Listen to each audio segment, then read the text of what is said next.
Hello, my name is Chris Lemaire. I'm a programmer at the American Cinematheque, and I'd like to welcome you to our virtual Q&A for Collective with filmmaker Alexander Nanau. This thrilling documentary is nominated for 2 Academy Awards this year, both for Best International Feature Film and Best Documentary Feature. Our moderator for today is Ella Taylor, who is a film critic and adjunct professor at the USC School of Cinema. As we get started, I want to thank all our members for tuning in, for your continued support. If you're not a member, I encourage you to consider it. It goes a long way in allowing us to put on these Q&As and also get you a lot of great perks and exclusive screeners. So without further ado, I'd like to turn it over to Ella and welcome the filmmaker. Good morning, everybody, or good afternoon or good evening, depending on where you are in this age of Zoom. I wanted to welcome Alexander Nanau to this chat today. Alex, welcome and congratulations on your 2 Oscar nominations, one for Best Documentary and one for Best International Film, and a host of other awards that you've received, which are too numerous to mention here. So, thank you very much, Ella, and thank you for doing this Q&A. And hello, everybody. As you can hear, Alex's English is terrific, so we don't have a problem there. I wanted to begin, Alex, by taking a look at the structure of this extraordinary film, because you've structured it in such a way as we appear to be following this whole debacle almost in real time.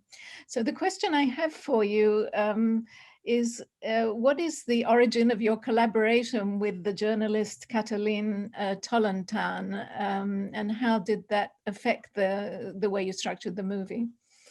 Yeah, so basically that's how it's my working method to do observational documentary. And when I go out to understand how I can translate a theme that I'm interested in cinema, one of the most important things is which are the characters you choose to follow, because I start from my own questions, and I start from the premise that I need or have to learn something about what is going on, and that I can learn from people I follow and see the world through their eyes. And after the fire, we had these mass demonstrations in Romania by a young generation that finally took the streets against, corrupt authorities. And at the same time, we had this mass manipulation that took place regarding the healthcare system, that they could treat these patients, that they don't have to fly them out. And in this really time of crisis for the Romanian society, because it was a national tragedy to which everybody was, feeling bound, the majority of the press failed totally. They did not ask the right questions. They only propagated what the authorities, politicians together with healthcare officials and doctors were lying, basically.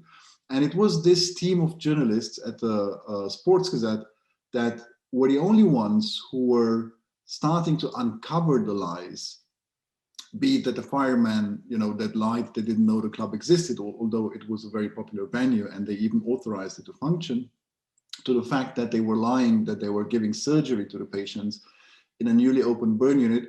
And the journalists found out that it was basically closed down. It was a lie. It was only open for TV cameras in order to justify the money they invested there. So we understood why we were developing the project and starting to map, different characters and who could be the right characters to follow. It became clear to us that my impulse was, I want to understand how power works. I want to understand who these people are who are capable to use their power to step over people's lives and understand why they do it. So because I had no access to the power, because it was non-transparent, basically, we understood that shadowing the work of investigative journalists might be really the right way to start to understand how power works. And so we basically addressed them. I explained how I work and that I would, could shadow their work. But their first response was negative. They were for sure polite, but they said very clearly, you know, a newsroom has to stay a protected space. We have to protect information, we have to protect colleagues, and most of all, we have to protect our sources. So they could not imagine how something like this can work, that a filmmaker is shadowing their work, that they are sharing basically their secrets. And I said, listen, you know, just give it a thought. He also saw, the team also, Mirella Neag, who is a very important member of the team, they thought that we ourselves did a lot of research and knew a lot of things, had contact to also to sources from inside the system. And I think that gave them a bit of feeling that they can trust us. And one day the journalist, Catalin, called me and said, listen, we are onto something new. I can't tell you what it is. We don't know if it's going to lead somewhere, but let's try. Let's see if we can, you know, work in a way together so that you don't get, you know, you don't disturb our work. And that's how we started basically. And the thing is with observation documentary, you know, it's fascinating because once you focus on things, and if you did the right choices with choosing the characters, suddenly it seems like things start to happen. And it was the same with this film, that once we started filming, we were lucky that you know, revelation started, and this whole vortex of corruption and populism started to show itself. And the speed that everything took every day made it impossible for anybody to think anymore about anything. And we became embedded basically with their work. So everything the viewer sees is really everything we learned, really the moment you see it, basically. Yes, and I mean, he is definitely a David in a David and Goliath story here, but he's also one of the few, apparently, who is practicing as a journalist in a democracy. I mean, he persists in asking the questions that he's asking and being adversarial where needed, even when the system is not set up for that. Who is he? Totally. So he and Mirella, they have, you know, they have a long experience in investigative journalism. They do it since over 25 years, but for sure, they did it most of all in the sports world. And they did investigate politicians, for example, because politicians got into sport because they found out it's also a good, you know, it's a good place to also steal money, public funds. And they became pretty well known and feared, basically, because they brought down 2 sports ministers by their investigations that after the trials had to go to jail. And also the big football bosses of the country that after their investigations faced trials and had to go to jail. And that's the interesting thing, because I think they are trained to be non-partisan, also because they are sports journalists. Because as they put it, you know, when you sit in an arena between teams, you really learn what pressure means. And it's funny because they say, like, you know, if you experience the pressure of sports fans, the pressure of a government is not such a big thing anymore. And it was the whistleblower, it was the woman, the doctor, that had the courage to blow the whistle that chose them. It was not them choosing basically the subject. And because the rest of the press failed, and because it was a national tragedy, I think that because the whistleblower came to them, they felt really a moral obligation to use their skills in the service of society at the point where they had no other choice than to turn their eye also towards the healthcare system. Yes, and I imagine that they must have been the object, the 2 of them in particular, but probably the whole team, the object of threats, including on their lives while all this was going on. Was that a fact? Because it's not something you touch on in a detailed way in the movie. Were they in danger? You know, it's very hard to say, because danger comes always disguised, basically, you know. And I can only tell you what they tell me, you know. It's many times that the car suddenly speeds up, cars following them. For sure, they are concerned about safety and their family's safety, But Romania is still a country in the European Union. So it's not Russia, it's not China. It's still possible to be a free journalist if you want. And I think that's also where cinema comes in, and where my curiosity was about a question of cinema, like how do we, or people, manage to stay themselves? How do they manage to stand up to their values when they face so much pressure? And that's where I was interested in, how do these people do it? How does a journalist deal with the pressure on his or her shoulders before releasing information? Because in the world we're living in, of fake news, of journalists can be discredited by powerful people, as we also see it in the film. If they make a mistake, if they get something wrong and into the public, all their work of years of earning the trust of their readers can be destroyed within one article, basically. And that's what I was interested in when I was basically when I was trying to frame them as characters which impressed me with their daily struggle to stay themselves, basically. Yes, and I assume also, I mean, as you say, from the unlikely world of sports, that they got it. I also assume that somehow the long reach of Ceausescu, the dictator, also extends its reach into any attempts to form a functioning democracy. So they seem like very lonely representatives in some way, although the people also did. I wanted to ask you how, on that note, how the movie was received in Romania in different sectors. Yeah, so we were lucky because we still had a 2 weeks time window in which we could show the films in cinemas in Romania before they closed down because of the pandemic. And we had a record number of viewers for a documentary in Romanian cinemas. And we were so surprised to see how young people are queuing to see the film. And it was a generation between 16 and 30, I would say. And we had an amazing week of traveling the country and having Q&As with the whole team, and full rooms of 800, 900 people. And it was amazing. It started something. It became somehow the film of a generation that really needs to understand and needs answer to questions like, do I stay? Do I go? Can we repair this?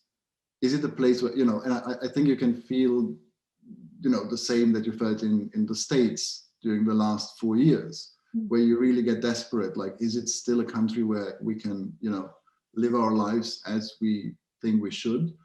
And more than that, what was interesting is, and that we know and can be measured by the journalists, once we released the film, the number of whistleblowers for them exploded. So not only for this journalist, but also for others, because there are for sure also other young, very good investigative journalists in Romania. And with the journalists in the film, for example, before we released the film, they had around 10 whistleblowers with valid leads coming in per day via different, per email, WhatsApp, and whatever. And once the film was released, that really went up to a daily number of 70, 80, sometimes 120 per day. Which was overwhelming also for them. But the interesting thing is that their investigations from back then, because they had results, and because the courage of one whistleblower, of one woman, had changed so much in the society, it seemed that the film then suddenly reinforced the feeling of, it is possible. I will, I don't want to put, to be on the wrong side, basically. And it turned out that a lot of people are ready to blow the whistle and, expose corruption around them. Yeah. While we're there, there's a nice question from the audience that I think is relevant here, which is, did making and completing this great film change the way you view your own country? Yes, it did. I would say that not only my own country, because, you know, traveling also the film with the world with the film, we realized that this is not a Romanian story. It resonated so strongly with audiences in the most different countries, from more developed democracies to younger democracies. And it seems that everybody has the same deep sitting fear that they don't know if, you know, tomorrow they will wake up and their democracy is destroyed by the people that govern it and the institutions are destroyed. But to come back to the question, I think that there was a time during the filming where it was basically shock after shock, because we knew there's corruption, we knew there's bribery, but I never expected that lack of humanity that we discovered in the system. And it was really for the first time that I understood in, you know, my time in real life, what Hannah Arendt described in The Banality of Evil. Mm-hmm.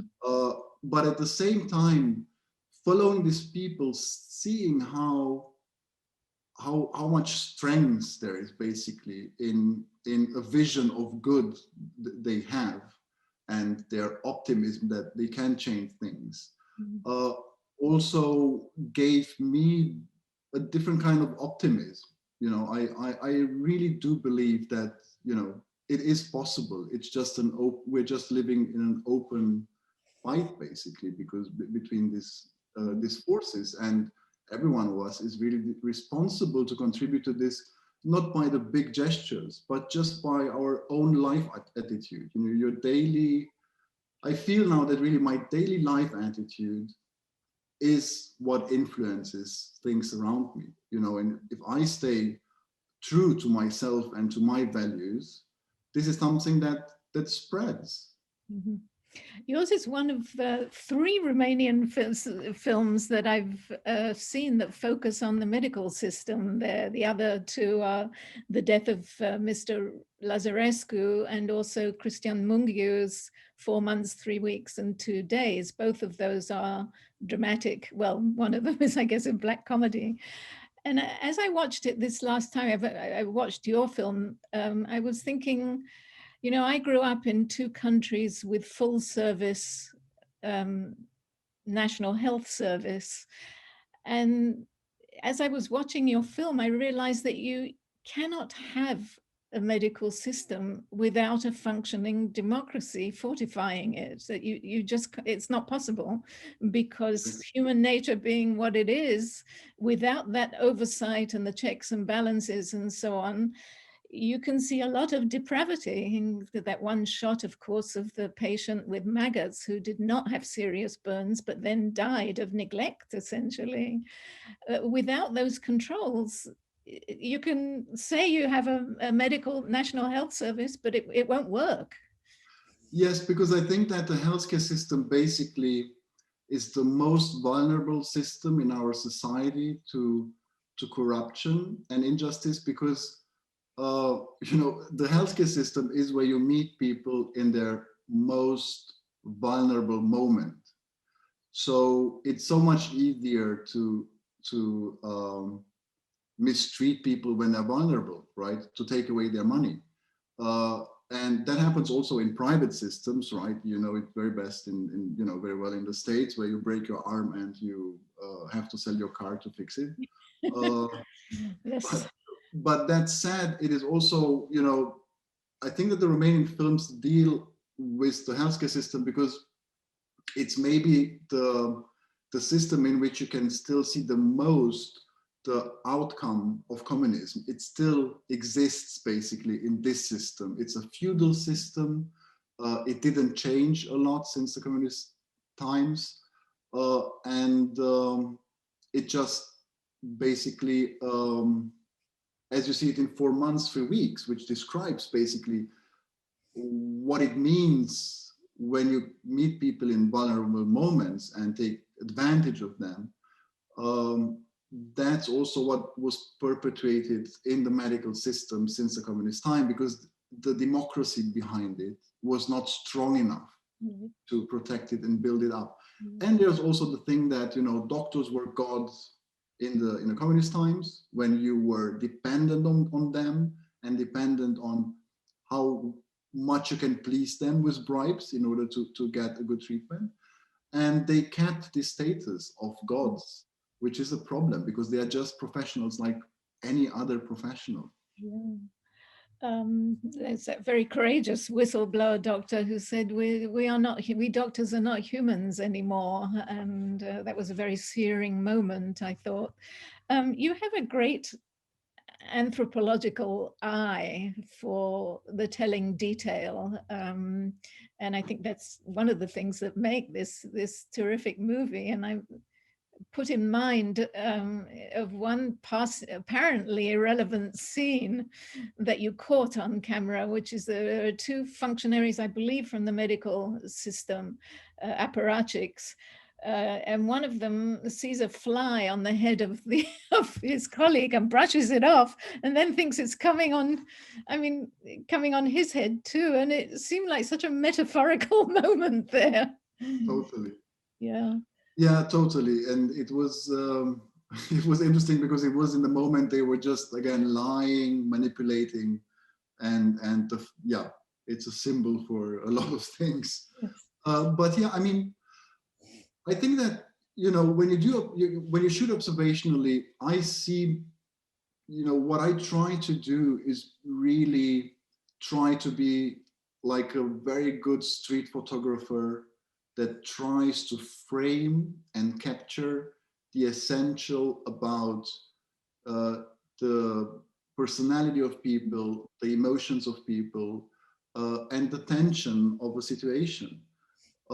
And that's the beauty of it in a way, because, you know, you create on the fly, so to say, you know, and you are forced to stay very focused to really carve out of reality that what basically describes best what it is, what it means, how people interact, who they are.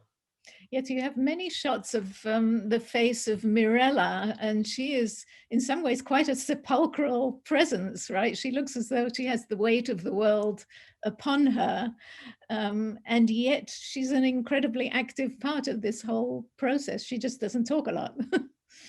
She doesn't talk a lot, but she is the heart, I would say, of the team and the instinct of the team. I mean, her female instinct is incredible. Yes. And I would say that she's the reason for most of the, let's say, of the way their investigations advance, and the responsibility that she takes and the way she cares.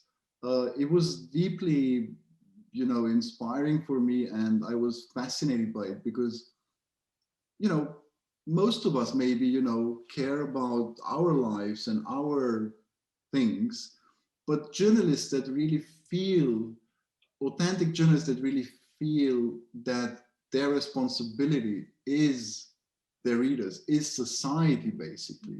They are the gatekeepers of the truth.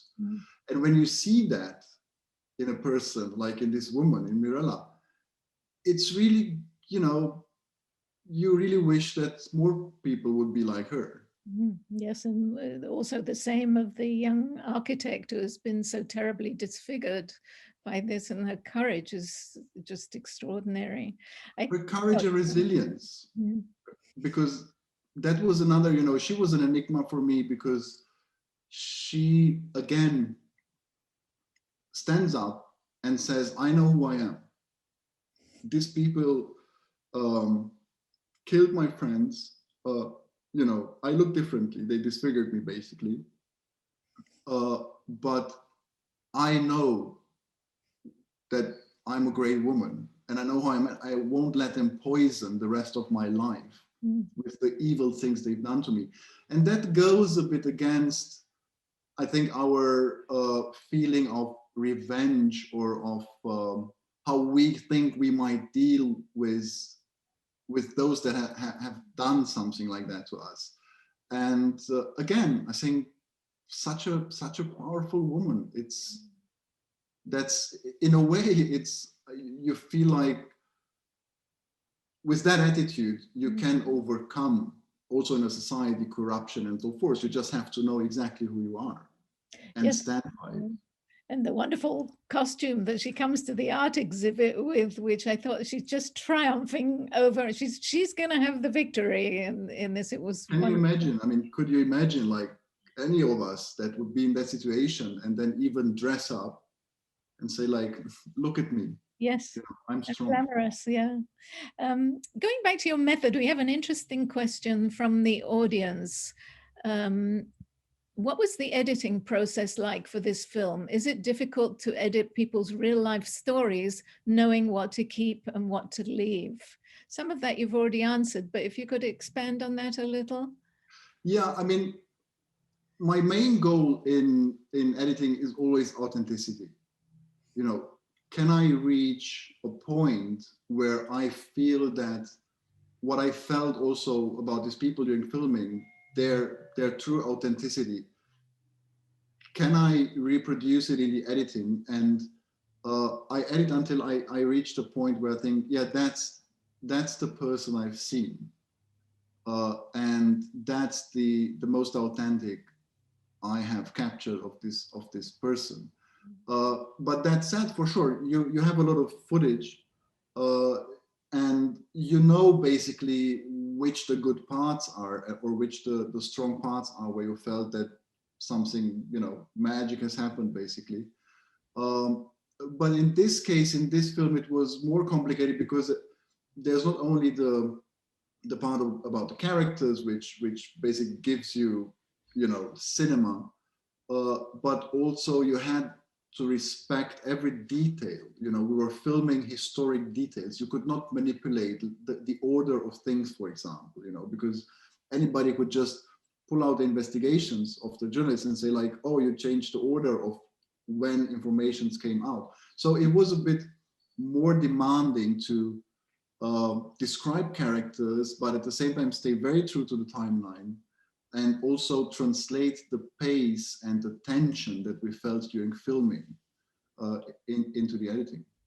And also to show the different cultures. And one of the things that struck me is that you got access to this new health minister, Vlad, who was a young activist and technocrat, I guess, and his team, when they're talking, and they're mostly, I must say, young men. I saw one woman who doesn't say anything, but they're mostly young men whose point of view, let alone what they offer to the discussion, is completely framed by how will this play on social media. And that's so different from the journalists at the Sports Daily, who are much more old school. I thought that you showed that very well. It made me want to ask, you know, what's going to be with this new young generation, especially after old school right-wing populists have won an election? What will be the tensions in the society, I think? You know, what was important to me, I mean, in the case of the minister, for sure, it was important to me to come back to I realized, you know, it comes really back to the first impulse to do a film about power. And once I learned that they interview an outsider for this job, I thought that that might be the chance. Maybe he understands why I, you know, would like to be inside and film. And he did, because he was from outside politics and he didn't owe anybody anything. And he and his young team were, you know, one of their goals was transparency. So they accepted it, but we had a very clear understanding. You know, I'm not doing this to flatter you. We have to be very clear about this. You know, do you have the courage to be open? And they had, and I think I respect it very much, because they put themselves in a very vulnerable situation, right? You have a lot of power as a filmmaker, but I'm really thankful that they trusted me to be, you know, truthful and had the courage to risk, basically. Mm-hmm. But, you know, also in terms of society and the future and a new generation, I think that the learning curve, that's what I learned during the filmmaking, the learning curve of society is always very different from that of individuals. We always wish the society would change faster, would understand faster, but a society, in order to change their way of voting, needs to have trust, and trust in those who govern, or new ones that now promise things, is very hard to gain. It's so easy to destroy it, but it's very hard to gain. And that's also, I think, the moment where we are now, because Romania, as the states changed, people started to vote differently. The populists or the social democrats were voted out. Nevertheless, the system is full of these people. It doesn't matter which parties they belong to. But still, also in Romania, we live now in a time frame where, let's say, newer people in politics came in that are more transparent and promise to fight corruption.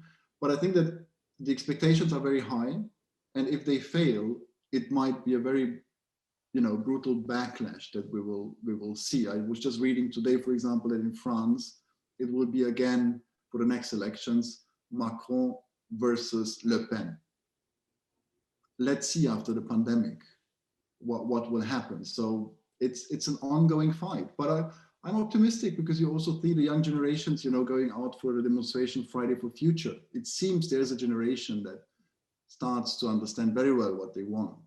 And we're in the same situation ourselves, that come 2022, we don't know what will happen either. I think many of us, at least on the left, were both tremendously relieved and very surprised, somewhat surprised when Biden won by as wide a margin as he did, but it's not guaranteed in that sense. Not at all. No.